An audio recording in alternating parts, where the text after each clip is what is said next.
They called me extra, the one who never belonged. For years I built in silence, far from their shadow. And then, they came knocking, asking for something unthinkable.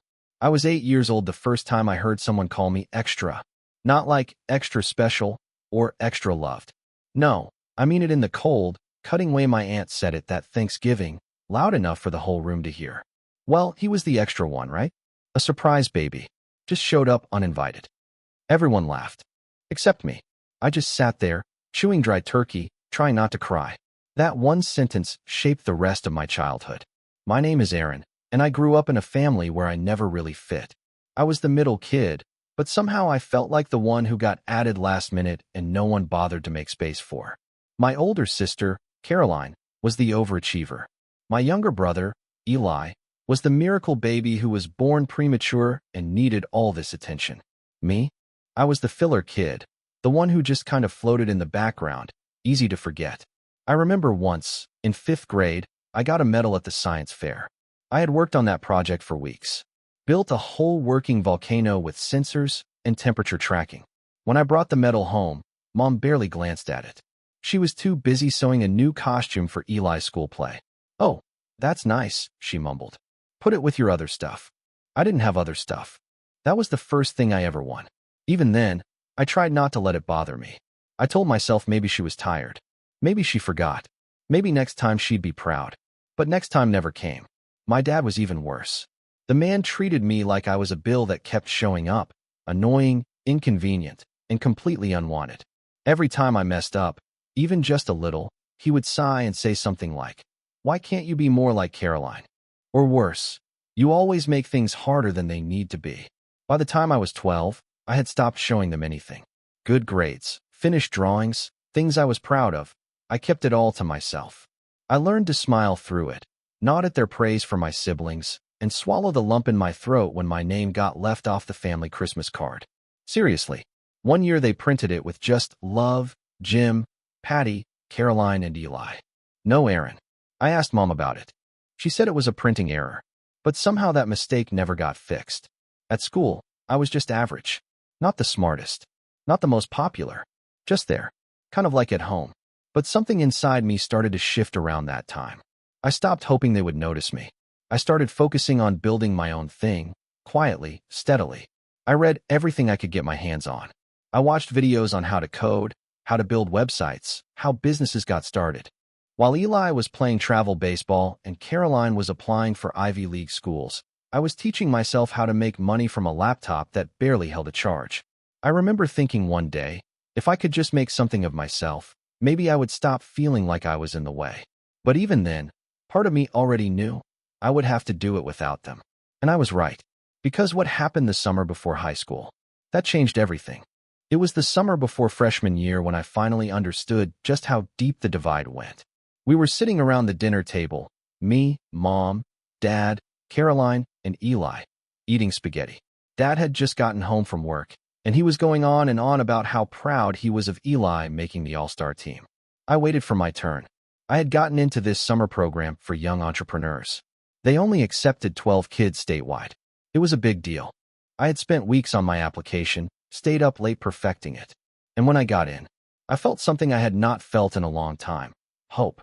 So, when there was a quiet moment between bites, I said, "Hey, I got into that business camp I told you about. The one in Seattle. They're giving me a full ride." Nobody said anything for a second. Then Dad wiped his mouth, looked up, and said, "How are you planning to get there? We're not taking time off work for that." I just stared at him. "They cover travel.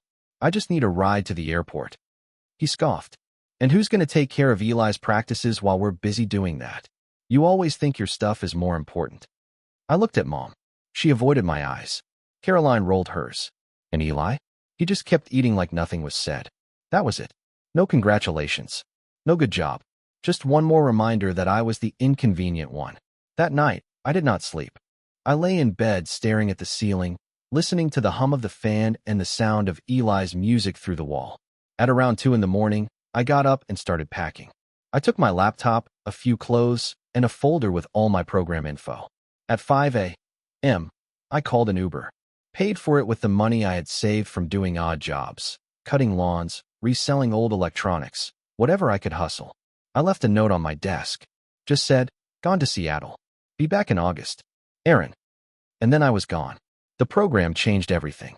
I was surrounded by kids who thought like me, who wanted to build things, who had been overlooked too.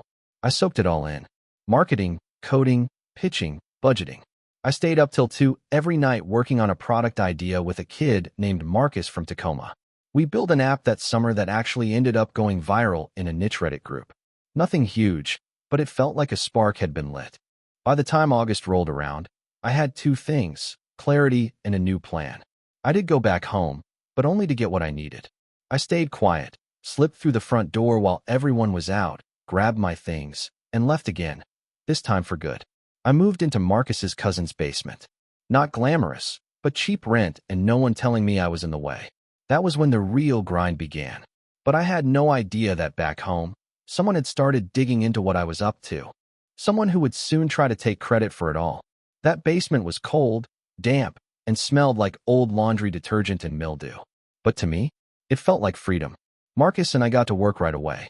We turned an old fold-out table into a makeshift desk and set up 2 refurbished monitors we got off Craigslist. We had no funding, no fancy equipment, just a shared Wi-Fi signal from upstairs and a drive to prove something to the world. Mostly, I wanted to prove something to myself. I still remember sitting there one night in a hoodie and socks with holes in the toes, staring at lines of code until my eyes burned. My back ached from that metal folding chair, and my stomach growled because I had not eaten in hours, but I was happy. I was building something that belonged to me, not to my parents, not to my siblings. Me. I started freelancing online to pay the bills. Website design, backend systems, anything. The money was barely enough to scrape by, but every extra dollar went into our project, a tool that helped small online businesses automate their customer service without needing a full support team. We called it EchoBox, and it worked. Within a year, EchoBox had 50 paying users, then 200, then 1,000. It was not flashy, but it solved a real problem. And the more we grew, the more real it felt. I was 19 when we landed our first investor call. A venture group out of Austin wanted to know how we were scaling so fast with such a small team.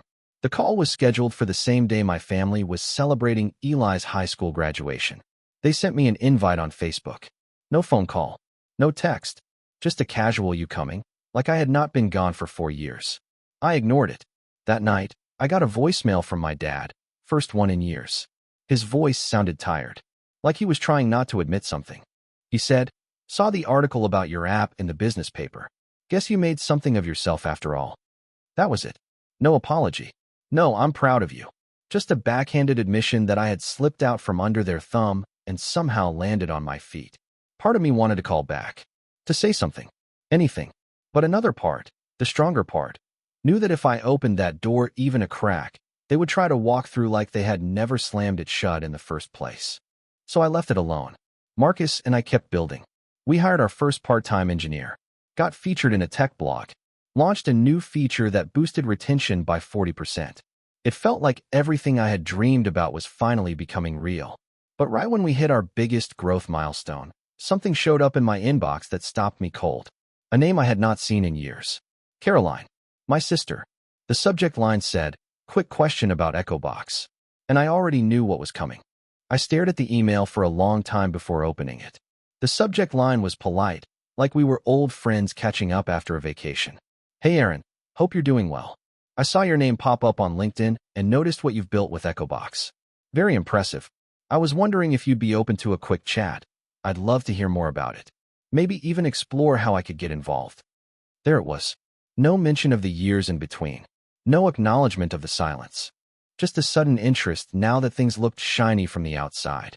I did not respond. I let it sit. But it was like a dam had broken. A few days later, Eli messaged me on Instagram. Said he heard I started some company or whatever and wanted to know if I had any job openings. He was between things and figured I could hook him up. Then came Mom. A text this time. Short and to the point. "We saw your interview on YouTube. Very proud. Maybe you can stop by sometime and show your father what you're working on." Like I was a magician bringing party tricks to Thanksgiving. Dad followed up with an email about a consulting opportunity. Apparently, He had some ideas for scaling EchoBox. That man once told me I would never amount to anything because I spent too much time on screens. Now he wanted to help with growth strategy. I wish I could say I felt satisfaction, like their sudden interest validated all those years of work. But honestly, it made me feel sick, because deep down, I knew they did not see me, they saw it. The company, the money, the success. They were not proud. They were curious, hungry, and maybe even a little envious. I did not know whether to laugh or throw my phone across the room. Marcus noticed me acting off that day. He asked if I was okay, and I told him the truth. He nodded and said, "That's the tax, man. When you build something real, ghosts start knocking." I thought that would be the end of it. But then, a week later, Caroline showed up in person. I was sitting in the downtown office space we had just moved into. Nothing huge, but clean, modern, full of light and possibility. There was a knock on the glass door. I looked up, and there she was. Hair straightened, blazer sharp, holding a coffee tray like we were about to have a casual catch-up. I froze. She smiled through the glass, pointed at her phone, then at me. I let her in. I should not have, but I did. And the moment she sat down across from me and said the words, "We're so proud of you, Aaron," I knew something big was coming. Caroline made herself comfortable like she had been there 100 times before, set down the tray of overpriced lattes, and started talking before I could even ask why she was here. She said all the usual things. "So impressive, so inspiring, we always knew you had potential." Lies. Pretty ones, maybe, but still lies. Then came the turn. She leaned forward, laced her fingers together like she was about to drop something important, and said, "So, I've been working in marketing for a while now, and I think there's real synergy between my background and what you've built here." Synergy. She actually used that word. Like we were characters in some corporate roleplay. She kept going. Apparently, she wanted to partner on a content strategy. Said she could help elevate the brand. Maybe come on board as a VP or advisor. Even threw in the phrase, family legacy. Like that would tug on some buried emotion I did not have anymore. I just stared at her. She had not seen me through high school, through college, through the years I slept on borrowed couches and ate canned soup for dinner 5 nights a week. She had not texted when I disappeared, had not even asked where I was. Now she wanted equity. That word came up, too, equity. As in, a share of the company. That was the moment I realized just how deep this thing went. This was not about reconnecting. It was not even about guilt. This was about access. I let her talk. I nodded, asked a few polite questions, just enough to make it look like I was taking it seriously. But the whole time, all I could think about was 3rd grade. The school play. I had practiced for weeks, finally landed a speaking part. I was so nervous, but I was excited, because for once, I was not invisible. Caroline had a swim meet that day. Mom and Dad chose to go to that instead. Said they could not be in 2 places at once. Said Caroline needed their support. So I performed for a half-empty gym. Looked out into the crowd and saw nothing but empty seats where my family should have been. After the show, I walked home alone. And now here she was, sipping her latte, asking for a piece of the thing I built when no one showed up for me. I thanked her for coming, told her I would think about it. Then I walked her to the door. Before she left, she smiled again. "You know, Dad's really proud of you. He just doesn't always know how to say it." I gave her a look that made the smile drop halfway off her face. Then I closed the door. A minute later, I deleted the security footage. But I should have known. She was just the first one.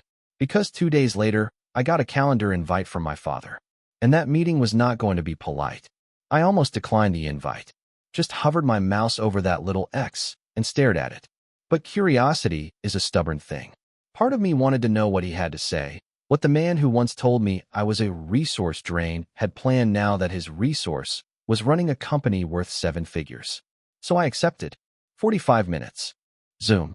Monday at noon. When his face finally popped up on screen, it was surreal. Same gray buzz cut. Same pressed polo shirt. Like he had just come back from yelling at a golf cart. He smiled like this was normal. Like we talked all the time. "Good to see you, son," he said. I nodded but said nothing. He launched into a long monologue about how proud we are and how far you've come. I could almost hear the fake warmth in his voice struggling to melt through the screen. Then came the pitch. Just like Caroline, but more arrogant. More entitled. He wanted in.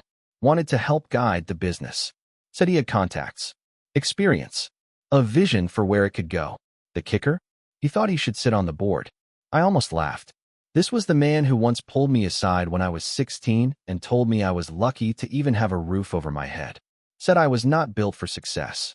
That I was soft. That the world would eat me alive and he would not be there to save me when it did. I remember standing in the garage that night, fists clenched at my sides, watching him walk away while I held back tears so hard my jaw locked. And now here he was, practically begging for a seat at my table. I kept my voice steady, same as I always had to when I was younger, because if you cracked, he saw it as weakness. I said, "You were clear back then. You didn't believe in me." He paused.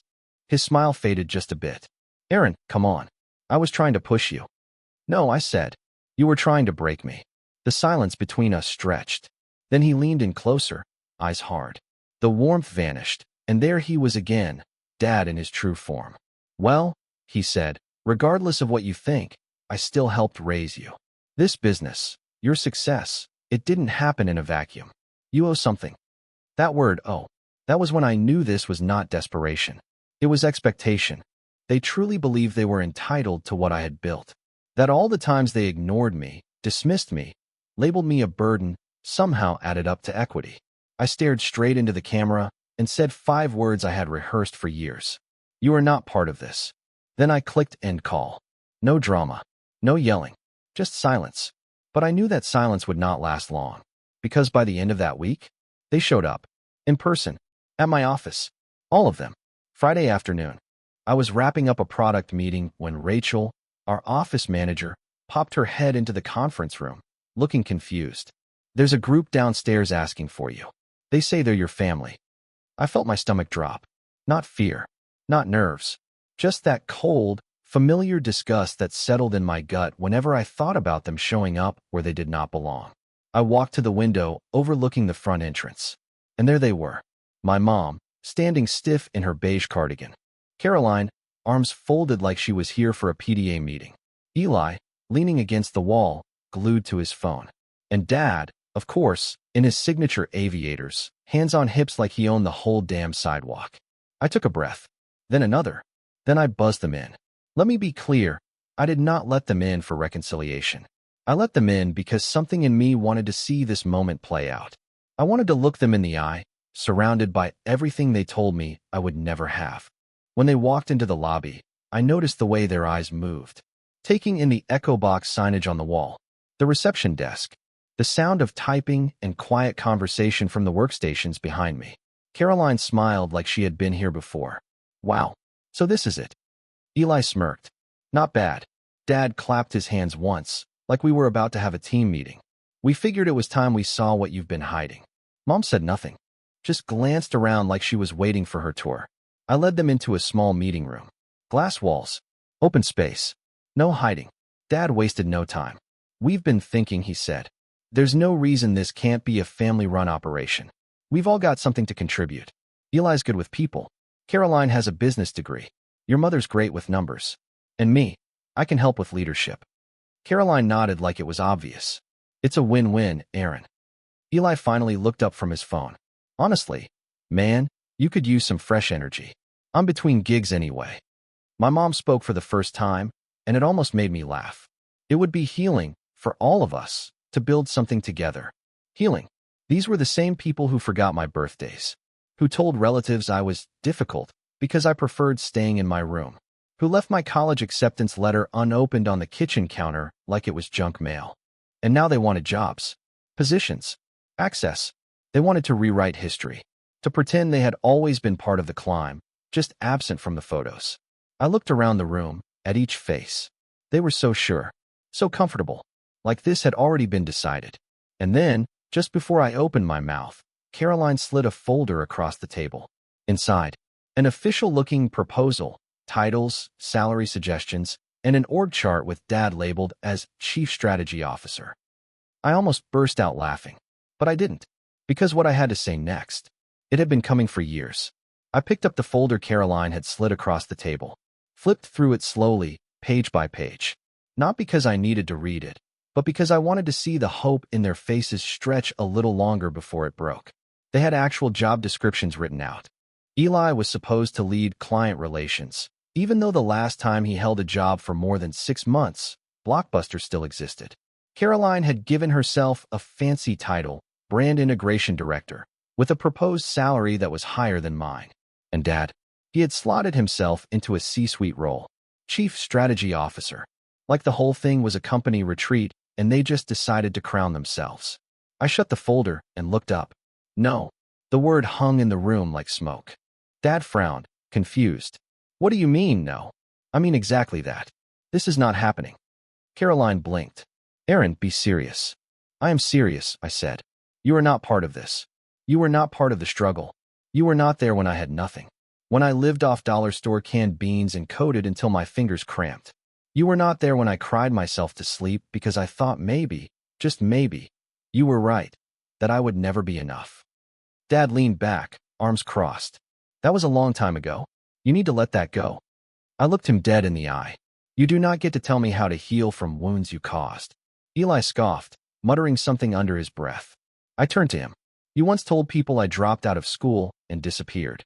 That I probably ended up working at a gas station. Now you want to be on payroll? He looked away. Caroline jumped in. Look, we messed up, okay? But we're family. You made it. And you wouldn't be here if we hadn't raised you. And there it was. The claim. The underlying belief they all shared.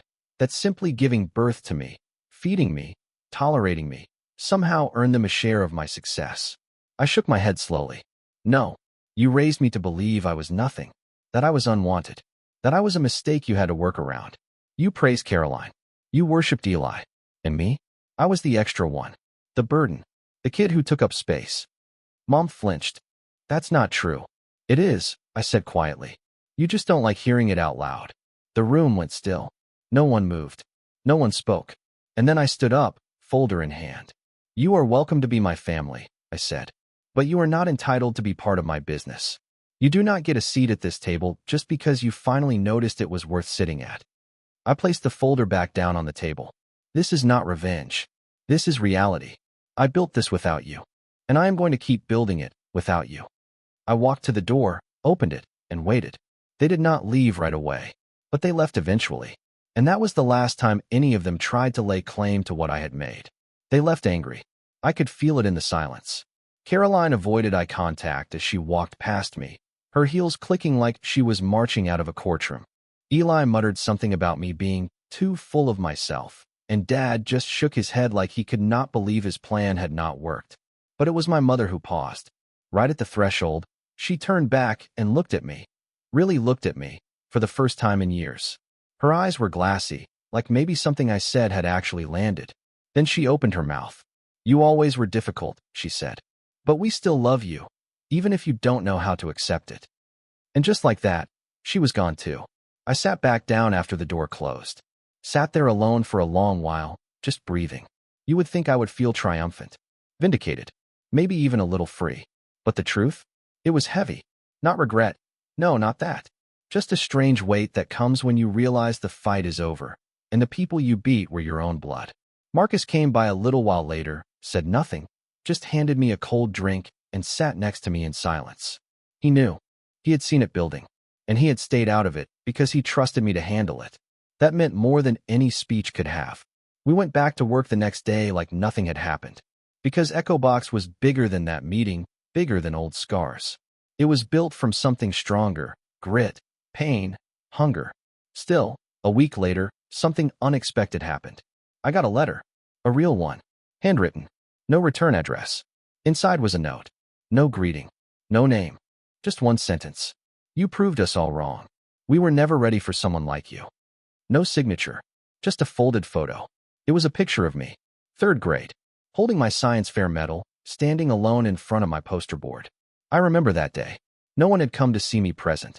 But someone had still taken that picture. And for the first time in a long, long time, I cried. Not because I missed them, but because I finally knew I did not need them anymore. It has been 3 years since that meeting. Echo Box has grown into something I never could have imagined in that cold basement with the folding chairs and chipped coffee mugs. We serve over 10,000 businesses now. Our team has tripled. We launched internationally last quarter. The same startup they ignored is now the one people write case studies about. And I am still here, quietly building. I get invited to speak on panels now. Podcasts ask for my story. Some people want to hear about the vision or the strategy, but I always tell them the truth. I was not chasing greatness. I was just trying to prove I mattered. And maybe that is what makes it work. I never answered that letter. Still don't know who sent it. Could have been my mom. Maybe even Caroline. Or someone else entirely who saw more than they let on. But I do not need to know. Because the truth is, I let go of needing answers. I no longer stay up wishing my dad had told me he was proud. I do not crave my mother's approval, or hope Eli and Caroline wake up one day and feel sorry. Let them keep their narratives. They can tell themselves I got lucky, that I overreacted, that I will come around. But I know better. I built this without a safety net, without cheers, without warm hugs or homemade meals waiting at the end of a bad day. I built it through doubt, through silence, through every moment I was made to feel like a burden. And now, I am not angry anymore. I am just done pretending they helped me get here. So if they are watching, if they still talk about me at family dinners, wondering if I will ever show up again, I hope they understand something very clearly. This version of me, the one who stands tall, who owns his name, who walks into a boardroom like he belongs there. That version was born the day I stopped begging for a seat at their table and built my own instead. And they are not invited.